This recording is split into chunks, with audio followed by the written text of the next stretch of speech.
Hello and welcome everyone to a brand new episode of Discovering Game of Thrones.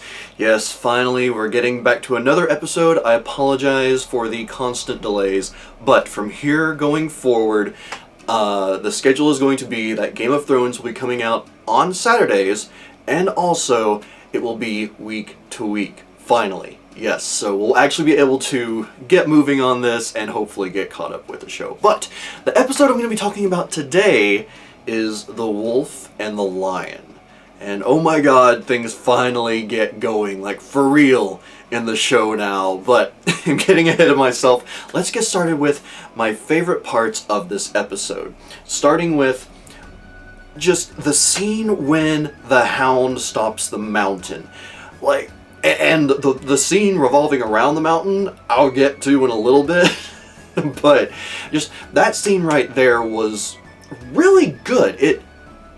Again, as much as I don't like the Hound, based on previous interactions with him, I mean, the fact that, he jumped in there, and the, information we found out about him previously, in the last episode, there definitely is, he's not just some goon for hire. It's like, he is willing to jump in and, protect people.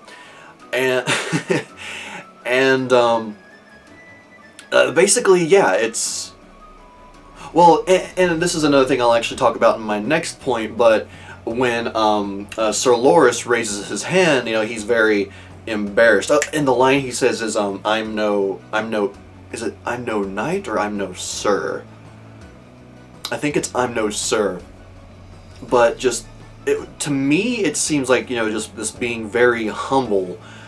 Or maybe there's more to it than that, but just that scene right there gave me a lot of thoughts about this character that I didn't expect to see. I just expected to see him be like this cold-blooded killer that doesn't care. He's just muscle for hire. But it seems I may be wrong with that. So that is one big reason why that's one of my favorite parts of this episode. My second favorite part is the Knight of the Flowers, Sir Loras. Now we don't see a lot about him in this episode, but what we do get to see, I found rather intriguing. Although I guess in the end we did actually get to see more of him than the Hound in this episode. But all the same, for a few reasons. First of all, just the fact that the character is written as being very crafty, essentially, and by that I mean, one, the apparent method in which he defeated the mountain while jousting, using, I don't know if it's implied that Sir Loras' horse or the mountain's horse was in heat, but like using that to his advantage. But then also the way that he, to most people, if you were there in the crowd, you wouldn't notice it, but obviously the way that the camera angles are shot, we see that, while he's giving the rose to Sansa, it's very clear that his eyes are on Renly. And then even just where we get more information on, this relationship with Sir Loras and Renly. Honestly, that's not a scene I expected to see. That's actually very impressive. Now, again, with this being HBO, they're not as likely to hide that kind of thing, a homosexual relationship. But I did find it, refreshing, in a sense, that they actually had, not just, this simple interaction, this very, clearly they're lovers, but you're not really going to see it. We had this, very close interaction between the two of them. It was admittedly a little bit awkward with Sir Loras shaving Renly from head to toe, but still, the fact that we got an extended scene of the two discussing these things, and we get to see how they do legitimately care for each other, or at least the way they were talking. They have, they have legitimate cares. They pick on each other. It's just this very quickly defined deep relationship between these two. And in that sense, with it being a deep relationship, I may be reading too much into it, but yeah, just overall, I really like that about this episode. And again, it's just something I didn't expect from a show that, it's taking place in seemingly medieval times. I realize, well, I'm going to end it there because I could talk about it forever. But, again, just that character, or really both of those characters, and the portrayal of the relationship and everything about them, really, really enjoyed. But moving on from there, my third favorite part about this episode was when we get to see Cat and Tyrion on the Eastern Road.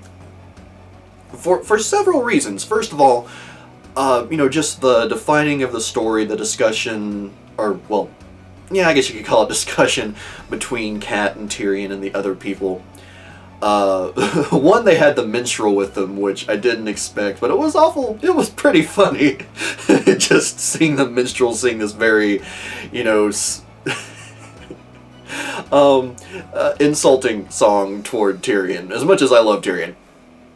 But one of the biggest things from that episode is that we learn that Tyrion has never actually killed anyone before. Now, he's very much a man of words. Like, he wins battles through wits and words. So this is apparently the first time where he's had to kill someone, and he did it with a shield. He didn't kill the person like with a sword by stabbing them. No, like this guy that was about to murder Cat, he knocks him over with the shield and then jabs it through his throat and head, and I found that scene to be really impressive, the way they portrayed it. Again, number one, because of the fact that we find out it's Tyrion's first actual kill, despite him being, I don't know, is the character supposed to be in his 30s maybe? Perhaps 40s? I would guess the 30s.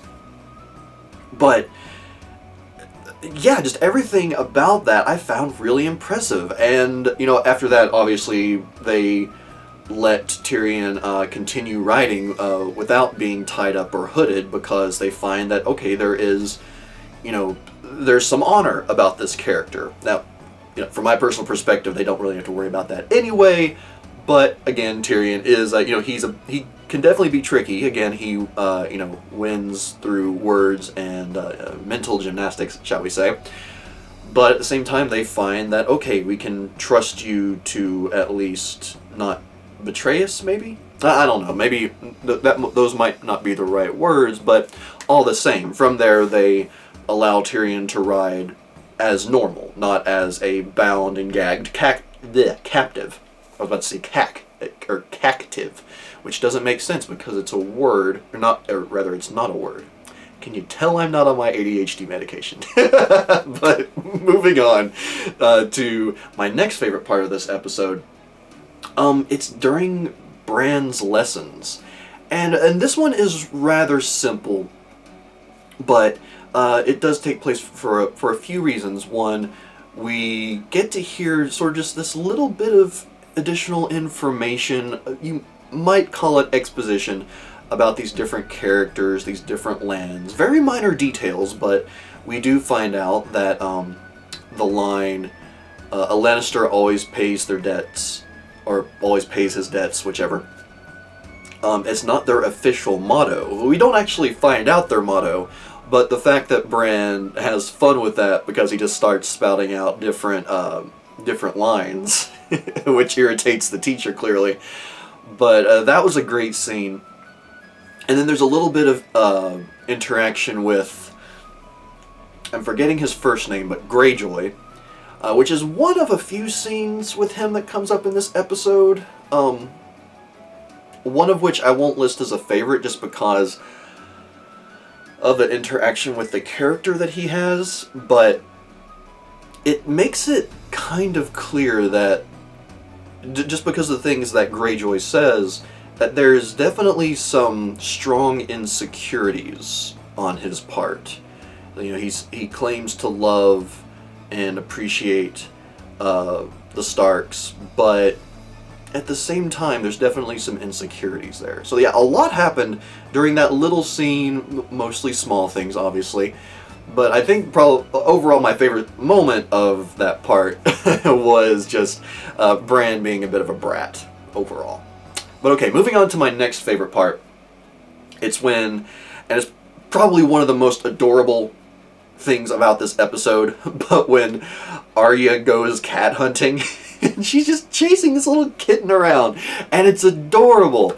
I think that's one of those little scenes that I could just watch constantly, because Maisie Williams is adorable, first of all, but then also, again, just chasing the cats. It reminds me of, you know, playing with our cats and how they'll run away from me if I try to pick them up and be loud about it. But also with that scene, or maybe it was one of those scenes, I think they had perhaps a few, but while she's chasing the cats, she comes across this giant dragon skull, which it had been mentioned before. Can't remember exactly if it was this episode or the previous one. Oh, it was the previous one, because Viserys was talking about the great dragon skulls in the castle. So I was thinking maybe it was just sort of a myth almost, or just, you know, some tall tales on Viserys' part, however you say his name. Viserys. But the fact that she actually comes across one of these skulls I found really intriguing. But then also, while hiding, she overhears some people talking about you know, just things that shouldn't be heard, such as apparently the wolf and the lion are going to clash very soon, you know, which, you know, the wolf obviously implying the Starks and therefore Ned. But yeah, I really enjoyed that scene overall, and it was a very intriguing point because of, I can never remember the character's name, but the bald monk-like guy, you know, where he had just been talking to Ned and trying to, you know, discuss some things with him, and then all of a sudden he's talking about how, you know, they're going to be fighting soon. It's just he's very much a snake-like character, in my opinion. Just not outwardly evil, but very sneaky, and actually maybe he's more of a weasel, perhaps, than a snake. It's hard for me to really say, but yeah, just so those parts about that scene were really great. But overall, Arya goes cat hunting, adorable, and also a great part of the episode. So moving on from there, my next favorite part about this episode is at the table with Robert. Ned refuses to follow Robert because they're talking about, you know, wanting to go and kill Daenerys and kill the unborn child, and Ned just outright refuses. And this is a point that I'm going to bring back up in a little bit, but or actually, you know what, I'm going to sort of take things out of order, and I'm going to throw in my question of the episode here. And the question is, why does the unborn child frighten Robert so much? Why? I get the point that if Daenerys has a child, then that child technically becomes the rightful heir to the throne. Or a rightful heir to the throne. But at the same time, I don't know. I feel like those worries are completely unfounded, because first of all, they don't have to worry about, you know, the Dothraki coming over by ship, at least not yet, but that's something that can be prepared for. But just going over to kill Daenerys and her unborn child is, in my opinion, very cowardly and not necessary at all. It seems like it would actually cause more problems than anything it might solve in the short term. So I don't understand why this unborn child frightens Robert so much, and seemingly the others as well, because while some of them are very much nonchalant about it, the others at the table agree with Robert essentially that, you know, the child and Daenerys need to be dealt with. I just don't understand that. So I guess for me, one of the hugest reasons why this is a favorite moment for me is the fact that I very much agree with Ned here. Like, if it was said that, well, you know, you're the hand, you have to do what I say. No. Of course, obviously that's going to get Ned in some trouble, but overall, I just yeah, definitely stand with Ned there. Couldn't do it, and I would just outright refuse to do it because it's cowardly and it's just it's a horrible thing to do. It's a horrible thing to think about in general. But okay, but moving on from there, my next favorite part of this episode is when we finally get to meet Kat's sister Lysa. And she has clearly gone crazy. and also her son is creepy. Her relationship with her son is creepy. But even just the kid by himself is extremely creepy. And she has gone off the edge. Now, on one hand, again, I can understand the fact that her husband was Aaron, and he's been killed, and she has no trust whatsoever of the Lannisters, but just, she has very clearly gone mad. She, like, I don't know if it's, it could be the fact that Aaron was killed, and so there's no one there to protect her, or she's lost her true love, I don't know, but she has just very clearly gone crazy. And then just the way she reacts to Tyrion being there at all, it didn't seem like rational thought. Maybe I'm thinking about that the wrong way. Let me know if you disagree, but at the same time, it's just everything about that scene was just very creepy and dark. And get this child away from me, you are terrifying. And oh my god, there's the mom. Sorry, that was just kind of in my head just now.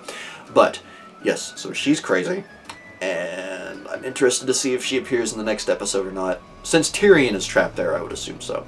But moving on to my next favorite part of this episode is the scene with Robert and Cersei.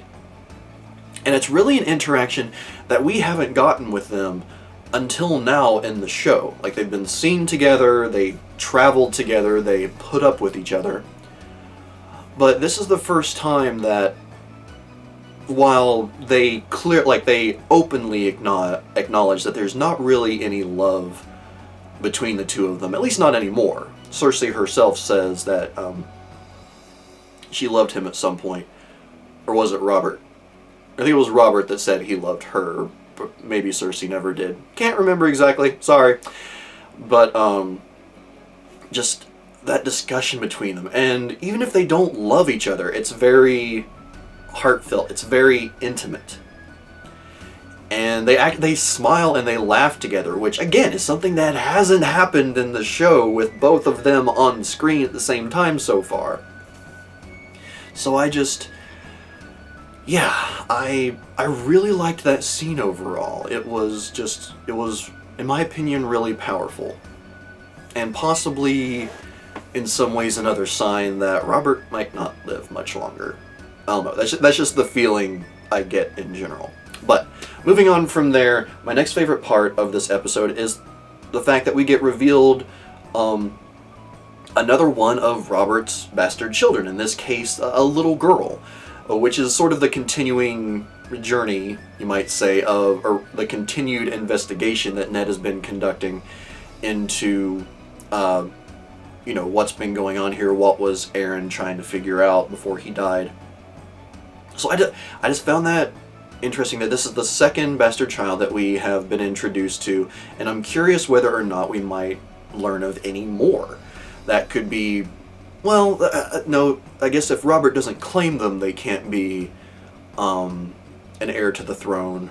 Or maybe they can. I don't know how exactly the laws work, in this show, in this society. But if they're, again, children of Robert, then who knows what could happen. But anyway, okay, so moving on from there, that was just a very minor one, but it is admittedly a moment I enjoyed because the kid was so chubby and adorable. I love kids. So anyway, okay, again, moving on.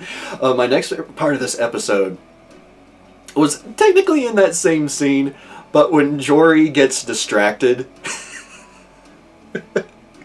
Jory was basically not every, but most guys and some ladies, that were probably watching this episode, because, one of the ladies were, very clearly, displaying herself to him, and so he's just like, mesmerized. So yes, that was, again, it's just such a simple, silly part of the episode, but I could not help but make that one of my favorites for this episode. But moving on to my final favorite part of this episode is when Jaime confronts Ned. And this, I would say, is the first part of the show in 5 episodes where I've literally sat on the edge of my seat and I actually felt my pulse get faster watching what was happening on screen. Because again, there have been some fights, like when Cat and the others were ambushed. It was just kind of like, okay, what's going on? It felt chaotic, but this is the first time where I felt that true tension. Like, the tension felt between Ned and Jaime when they talked. The tension when Ned talked to Cersei. Like, those were tense points. But this is the first time where, like, I felt myself get physically tense and just watch the screen without blinking. That was such an amazing part of the episode. And yet, unfortunately, it is a part where Jaime kills Jory with a dagger through the eye, which I felt really bad about because, Jory just wanted to get some from that hot lady in the place earlier. And also he was a nice character. But the entire scene and then the actual fight between Jaime and Ned was really well done. And then one of Jaime's men spears Ned through the leg, and if I had been recording a reaction at that point, I would have very much been like, oh, no! Or something along those lines. And I'll extend this part of it, but also the fact that Jaime is clearly displeased by what this soldier has done, that he knocks him out. Jaime wanted this battle to... I don't know if Jaime intended on killing Ned. He may have ended up that way, but this night one possibly ruined, his killing of Ned. But even if not that, this soldier stepped in where I would say from Jaime's perspective, he had no right to. This was Jaime's fight. This was Jaime's fight with Ned. So I kind of respect Jaime in that regard. But at the same time, it's just it leaves Ned crippled. And that's how the episode ends. And so I'm just left with, now what? And I'm curious what exactly is going to happen to Ned at this point. Like, is he going to be hobbling around? Are they going to maybe fast forward a little bit to a point where his leg heals? Which, after something like that, I don't imagine will happen in a short amount of time. But I'm really curious to see what happens next, particularly with Ned. So those are all my favorite parts of the episode. Now, I do have some annoyances. They're relatively small, I would say, overall. And actually, I guess, one is probably kind of small. The other is a nitpick. We'll go with that. But my first annoyance for this episode is Robert's abuse of Lancel Lannister. Now, Lancel may be a more developed character in the books, perhaps, but as it stands in the show, all we really ever get to see is that he's mistreated by Robert. He's a servant of Robert, a relative of Cersei, and Jaime. And that's pretty much it. And just the constant abuse of Lancel, it just really bothers me. It's like there's no... even if it's not respect, there is no kindness at all toward him from Robert, which Robert has his good moments, less so recently, but the fact that there's just absolutely no kindness toward this character who doesn't seemingly deserve Doesn't seem like he's done anything to deserve any kind of hatred toward Robert, just gets treated like trash. Of course, in a lot of shows and with a lot of characters, they often don't have to have done something to get treated like crap, but again, that really bothers me, because it seems like the character has something potentially to offer. Whether or not that will happen in the show, I don't know. But again, just an annoyance for me in this episode. My second annoyance, and this is the nitpick, is Loras' helmet. And this is during the face-off, or just before the joust with the mountain. And it's for a few reasons. First of all, okay, I get it. There have been decorated knights' helmets made before. Usually not for battle, I assume, but, they've been put on display. First of all, his neck is entirely exposed. Like, entirely exposed. Unless I'm mistaken, most other knights, it's like they have at least some sort of protection going down the neck, whether it's a part of the helmet or maybe it's like leather coming up from their chest plate. Something along those lines. So his entire neck is exposed, but then also, like, the vines that are made into the face mask part of the helmet go over the eyes to the point where I don't know how someone could actually look through that and have any kind of actual visibility. Like, in my opinion, based on those vines going in front of the eye sockets alone, he probably wouldn't have been able to see the mountain very well. But again, even like the mountain's visor, it only has certain sections, but it had spots where his eyes, he at least has some good vision. With Lancel's, or was it Lancel? Loras. Yeah, with Loras's helmet, it didn't make sense to me. It seemed completely useless as a helmet, other than maybe just keeping you from getting immediately killed if you get struck on the head. So yeah, those are my annoyances with this episode. The only other one being, like, this was an annoyance, but then I made it, the question of the episode being, why does the unborn child frighten Robert? So, yeah, again, that's just more so my question of the episode here. That's kind of explained in episode. It just doesn't make sense to me. So if someone has a better explanation as to perhaps why the aspect of this child being born scares Robert so much, let me know. But again, I feel like everything was explained, it's just stupid. So, there we go, my favorites, my annoyances, and my question of the episode. So, as always, if you have any of your own favorites or annoyances for this particular episode, please do let me know what they are in the comments down below. Look forward to hearing what you all have to say. Now, moving on, the track of the episode, for me, as soon as the music started, or as soon as the scene started, really, it's the music that plays in the Lannister versus Stark face-off. And for all I know, the song may be called The Wolf and the Lion. I don't know. Or is it The Lion and the Wolf? Whichever. Wolf and the Lion. Yes, that may be what the song is called. But just as it was playing during that scene, it's added to what had me on the edge of my seat. It added to that just pulse-pounding feeling of the entire scene while it was going on. It was just really, really well done.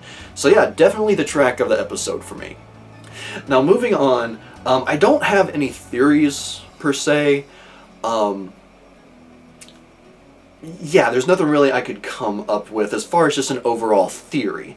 I may after the next episode. We'll have to wait and see. But I do have some quotes of the episode, and the first one is one of those where it made me laugh in the end, but it's when Arya comes in to see Ned and basically tells him that she heard something in the dungeons, and the conversation goes thus: "What were you doing in the dungeons? Chasing a cat?" And just that line by itself, "chasing a cat," was the fact that it said so adorably, the innocent little guilty look on her face, and then Ned's look of, oh my god. Just everything about that tiny little discussion, that tiny bit of dialogue, and the scene is perfect from my perspective. So that's a huge reason why this is a quote of the episode for me. But then finally, and actually this one was because it made me laugh too, and it was during the discussion, or during that very intense and powerful and just that very good scene between Cersei and Robert. But it starts off with the hilarious line of, "I'm sorry your marriage to Ned Stark didn't work out." It's such a passive-aggressive and yet